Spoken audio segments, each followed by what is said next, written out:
स्त्री चोले का काम है सहन शक्ति का गुण कभी छोड़े नहीं। क्या सहन शक्ति को अगर छोड़ दिया तो जैसे विदेशी माता बन गई। विदेशी माताएं क्या करती है? सहन नहीं कर सकती है, फटाक से तलाक दे दिया, डाइवोर्स दे दिया।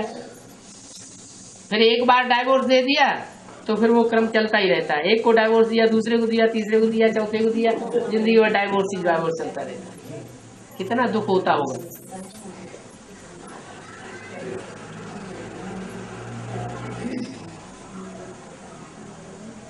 तो स्त्री चोला माना सहन शक्ति को कभी छोड़े नहीं। सहन शक्ति सब गुणों का राजा है। उस गुण के आधार पर ही स्त्री जो है, स्त्री चोला जो है वो विजय प्राप्त कर सकता है। इसलिए अंतर पड़ जाता है। लक्ष्मी पाठधारी है और जगदम्बा पाठधारी है। लक्ष्मी नारी से लक्ष्मी बन जाती है, जो मनुष्य जीवन का लक्ष्य है। मनुष्य जीवन का लक्ष्य क्या ये बताया कि नारी से जगदम्बा बनना है, नारी से लक्ष्मी बनना है। अगर सहन शक्ति का गुण धारण न किया, खास करके जिसकी रचना बने उसके प्रति, बच्चों के सामने भले सहन शक्ति धारण करे न करे, शेरनी शक्ति बन जाए आसुरी बच्चों के सामने, लेकिन जिसके लिए एक बार जीवन अर्पण कर दिया उसके प्रति वफादार बन करके रहे, आज्ञाकारी बन करके रहे, तो ऐसी नारी जो है वो घर को स्वर्ग बना सकती है।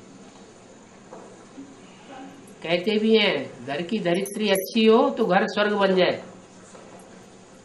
घर की धरित्री बढ़िया ना हो तो घर ही नरक बन जाता है। और इसकी शूटिंग भी कहाँ होती है? संगम युग में इसकी शूटिंग होती है।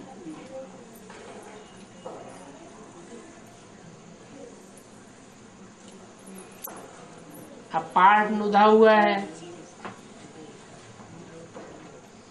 पुरुष पाठ नुधा हुआ है श्याम सुंदर का, और काले से काला बनता है, गोरे से गोरा बनता है, तो पुरुष प्रकृति का ज्यादा नुकसान नहीं होता।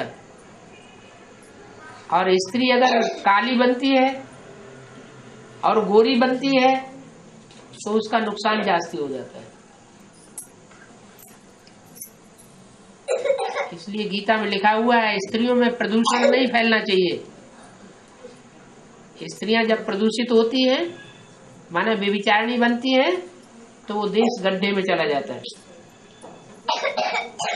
घर परिवार गड्ढे में चला जाता है।